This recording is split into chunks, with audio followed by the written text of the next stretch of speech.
Salve pessoal, hoje é dia 19 de setembro, segundo dia do Congresso Mineiro de Neurologia.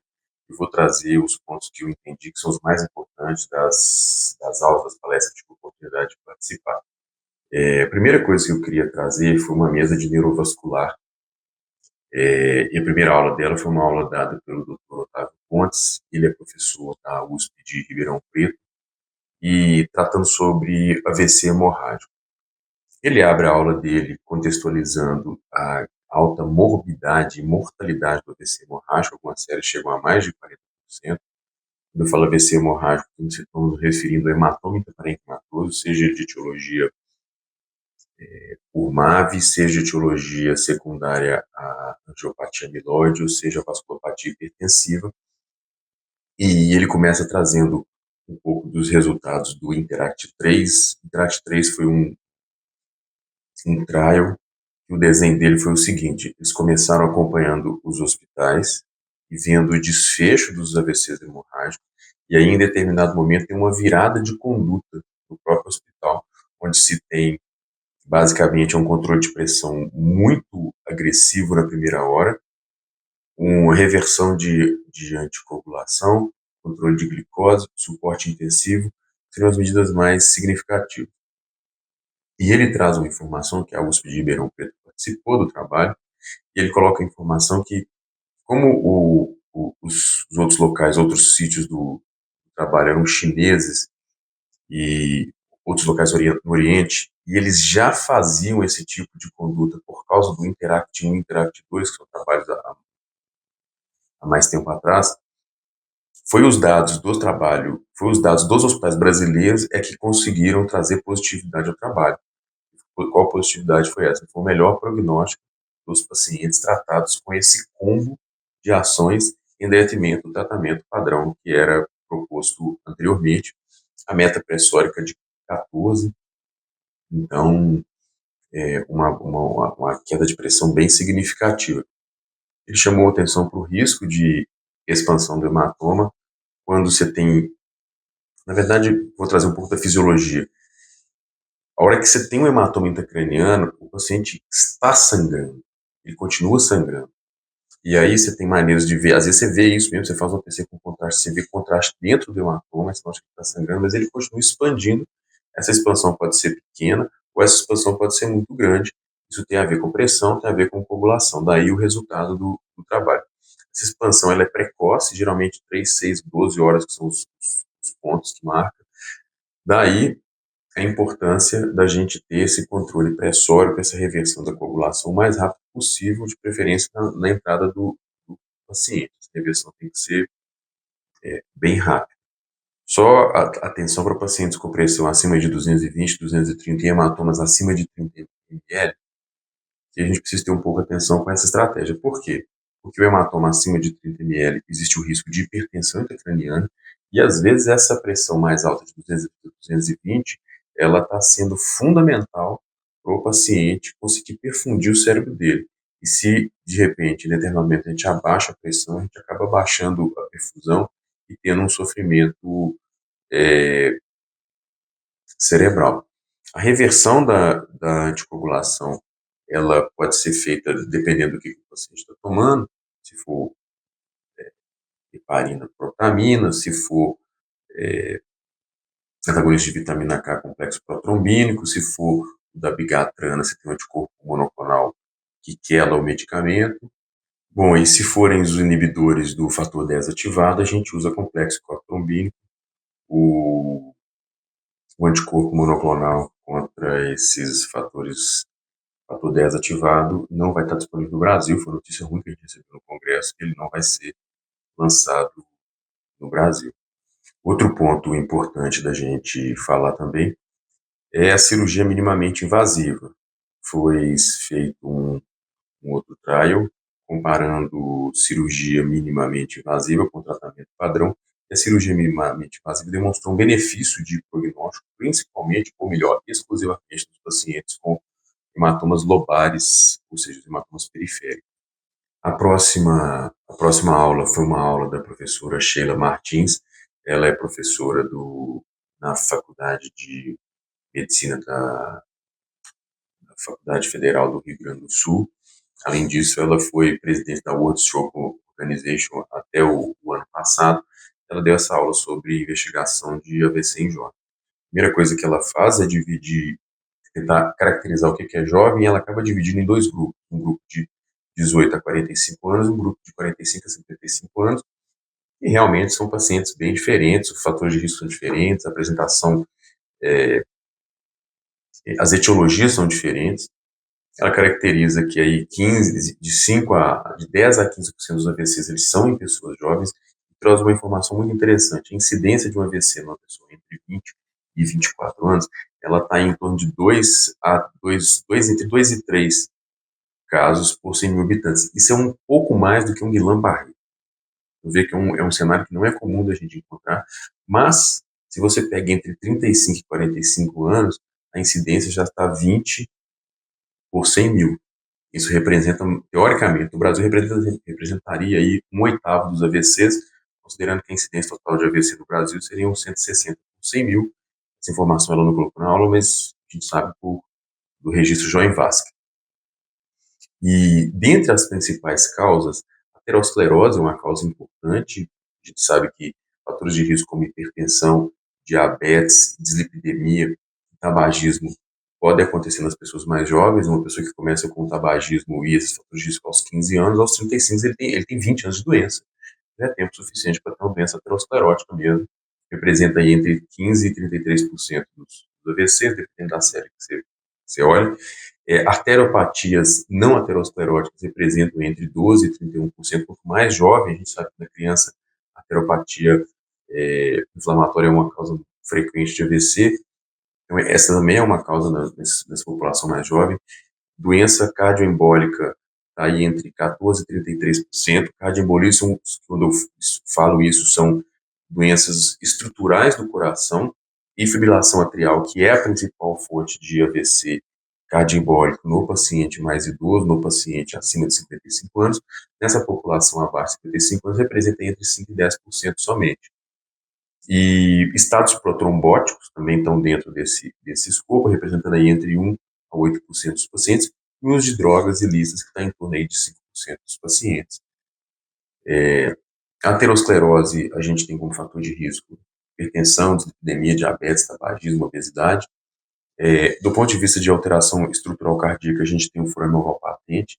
Só para caracterizar e contextualizar de forma adequada, o forame oval patente, ele está presente em até 27% das autópsias, ou melhor, das necrópsias das pessoas saudáveis, que não tem nada. Então, ele é uma alteração morfológica cardíaca muito comum. Contudo, ele é muito mais presente no paciente jovem com AVC, e ele é atribuível em torno de 12% a 13% das causas de AVC são associadas ao forame oval patente, ou melhor, esse forame oval patente é considerado como a causa do AVC. Para a gente jogar a culpa de um AVC em um forame oval patente, o que precisa? Ela expõe isso com clareza. Precisa de não encontrar outras causas, o paciente tem que ser investigado de forma adequada, pesquisar trombofilia, pesquisar infecções do paciente jovem, uso de drogas, além das causas, né, aterosclerose, as causas mais comuns. É importante que o FOP ele tenha pelo menos 4 milímetros, é importante que ele tenha pelo menos 10 microsinais do Doppler transcraniano. Se ele tiver aneurisma de septo, é um fator a mais, e como ferramentas para tentar identificar isso, ela sugere o eco transesofágico ou o Doppler transcraniano pela sensibilidade desses dois exames. O eco transtorácico ele não tem uma sensibilidade tão boa. Na sequência do raciocínio do paciente jovem, outra causa muito importante de doença no paciente jovem ou de AVC no paciente jovem são as dissecções. As dissecções, de uma forma geral, ela vem acompanhada de dor, ela pode vir acompanhada de hérnia quando a dissecção é na carótida, e com alguma frequência tem alguma história de trauma leve, manipulação do pescoço. É comum ter alguma coisa nesse sentido, mas não é obrigatório. Do ponto de vista de exame complementar, a gente vê nas angiografias, seja angiografia digital, seja angiografia, angiotomografia ou angiorressonância, a gente vê aquela imagem que chama de vela, que vai afilando o vaso até a oclusão, ou a gente pode ver sequências para a gente ver o vaso mesmo, a gente vê o hematoma intramural, que é uma outra característica desse tipo de doença. Ela chama atenção também para enxaqueca associada ao AVC, a enxaqueca associada a enxaqueca com aura, só vale para aura. A enxaqueca com aura associada ao uso de anticoncepcional e a enxaqueca com aura associada ao uso de anticoncepcional é associada ao tabagismo, que aumenta 20 vezes a chance da pessoa ter um AVC, sendo algo meio que proibitivo. O cigarro, enxaqueca com aura e anticoncepcional oral. Ela reforça para a gente pedir pesquisa de vasculopatia, principalmente o FAM, é um exame barato, um exame de triagem para doença inflamatória, e outras vasculites, como o ANCA também. Citou vasculite primária cerebral central, mas é uma doença rara. Orientação para a gente investigar também trombofilias, tanto hereditárias quanto adquiridas.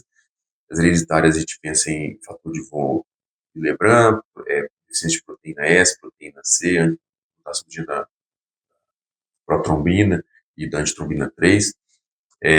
Das trombofilias adquiridas, a gente tem que pensar em SAF, principalmente, mas doença proliferativa pode dar,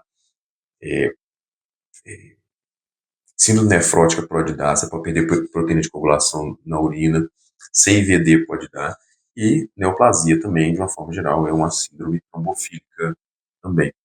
E nunca esquecer de fazer uma investigação completa, aquela investigação básica, tentando, né, assim, exame de imagem cervical e cardíaco, exame de imagem cerebral e eletrocardiograma, se for usar outra, usar essas nossas ferramentas que nós temos no dia a dia para conseguir diagnosticar esses pacientes. Eu queria trazer também informações sobre uma mesa de cefaleia. Vamos começar trazendo a aula do Dr. Mauro Júnior. Mauro Júnior, ele é PhD, ele é professor da Faculdade de Medicina de Barbacena, e a aula dele foi tratamento da enxaqueca, da amitriptilina até os anticorpos anti-CGRP.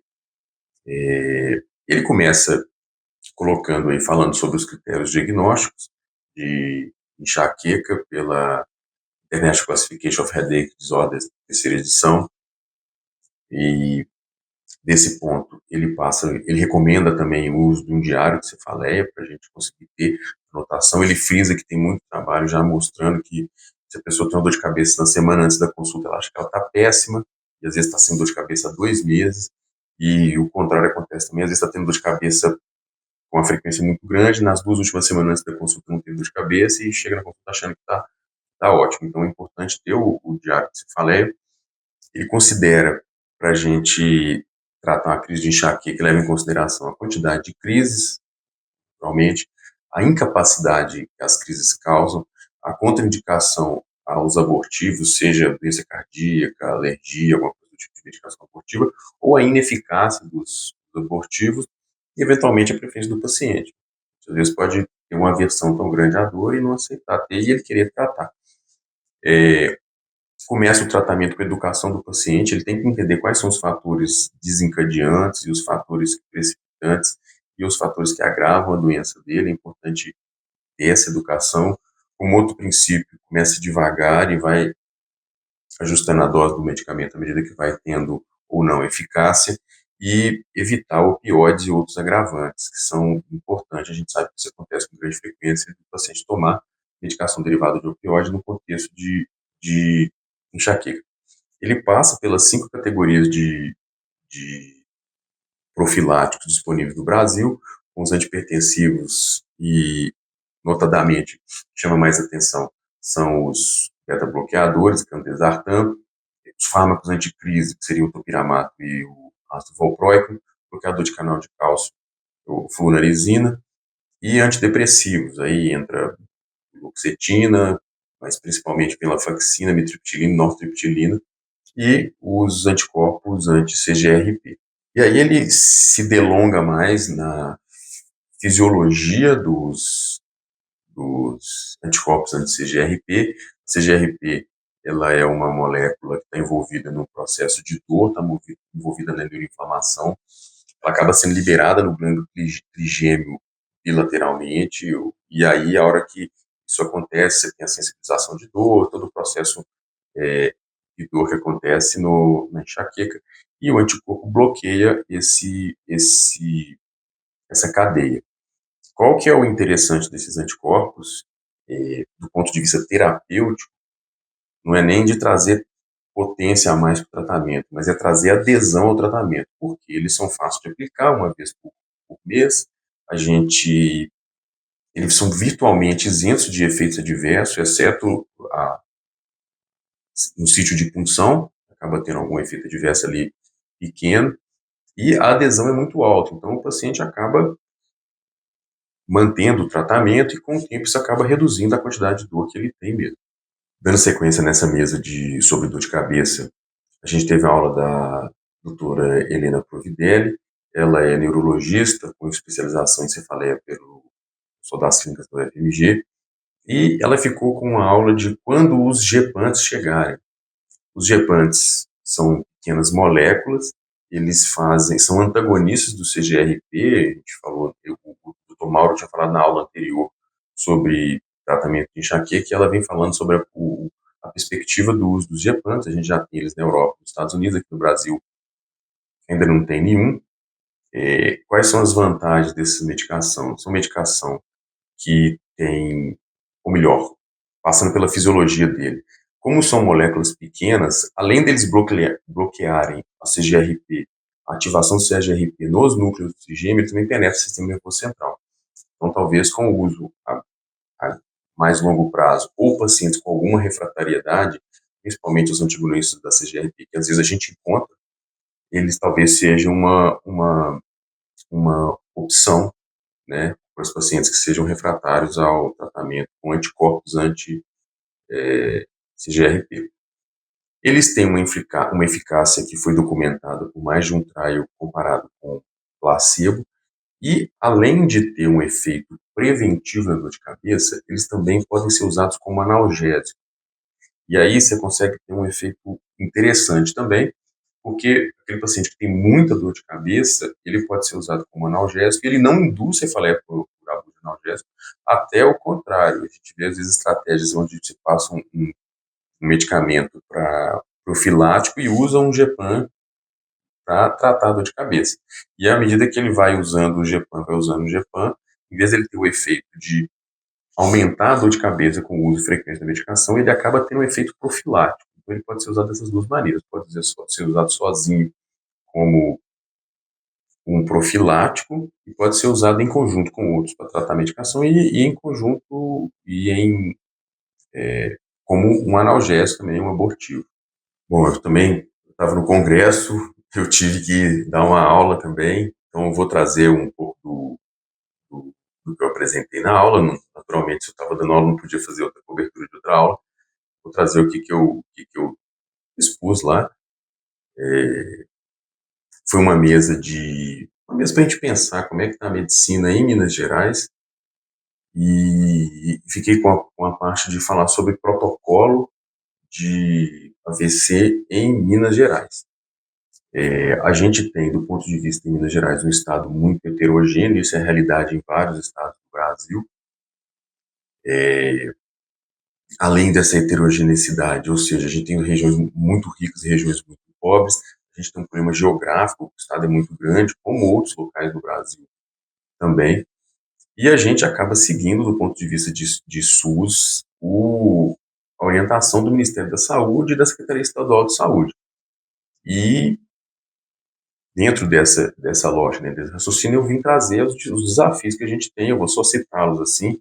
Talvez o mais complexo do desafio político que a gente tem, isso principalmente para você implantar unidades de AVC, implantar assistência em cidades de interior, a questão política no Brasil todo ela é muito, muito importante. A gente tem questões de ordem financeira, essas unidades elas são extremamente custo-efetivas, mas elas não são baratas. A gente tem um problema educacional, tanto do ponto de vista de colega de profissão, como outros médicos, quanto enfermagem, técnica de enfermagem, física, tem pouca gente que tem formação em AVC. A gente tem uma questão educacional com os pacientes às vezes não sabem o que é um AVC, isso todo mundo já experimentou isso, e a gente tem um problema ético também, como várias coisas dentro da medicina. E para conceitualizar o SUS ele divide as unidades de AVC em nível 1, 2 e 3. O nível 1 seria uma unidade de trombólise, e ali você recebe um incentivo para trombolizar os pacientes. O nível 2 seria uma unidade de trombólise mais 5 leitos dedicados para AVC. E o nível 3 seriam pelo menos 10 leitos dedicados a AVC e mais um ambulatório para prestar, né, assistência a esses pacientes. Além disso foi validada e promulgada uma resolução para implantação de trombectomia nos hospitais de SUS no Brasil. Minas Gerais, infelizmente, não tem nenhum hospital que faz trombectomia, que está cadastrado para fazer a trombectomia, e a gente sabe que um hospital só, se tivesse pelo menos um, seria já bom, mas um hospital não resolve nada ou quase nada, né, dentro do estado do tamanho de Minas Gerais. E o interessante é que essa trombectomia é trombectomia direta ou trombectomia via mismatch de difusão. Agora, a trombectomia direta, ela está com 8 horas, diferente do guideline da American Stroke Association, do guideline europeu, baseado em quê? Baseado no Resilient, que foi um trabalho feito aqui no Brasil, exclusivamente brasileiro, o único trabalho que levou em consideração só países em desenvolvimento. Os pacientes que foram elencados no trabalho, todos eles são de países em desenvolvimento, no caso do Brasil, e o ponto de corte para entrar no paciente para fazer a trombectomia foi de 8 horas. Então, nós ficamos com 8 horas aí na resolução do SUS, e um achado bacana é que esse trabalho serviu de base para outros países em desenvolvimento também, implantarem as suas unidades, o seu programa de AVC, quer dizer, a documentação de que a trombectomia ela é efetiva mesmo em um país em desenvolvimento. Foi isso que eu ia trazer para esse segundo dia de congresso. Até mais.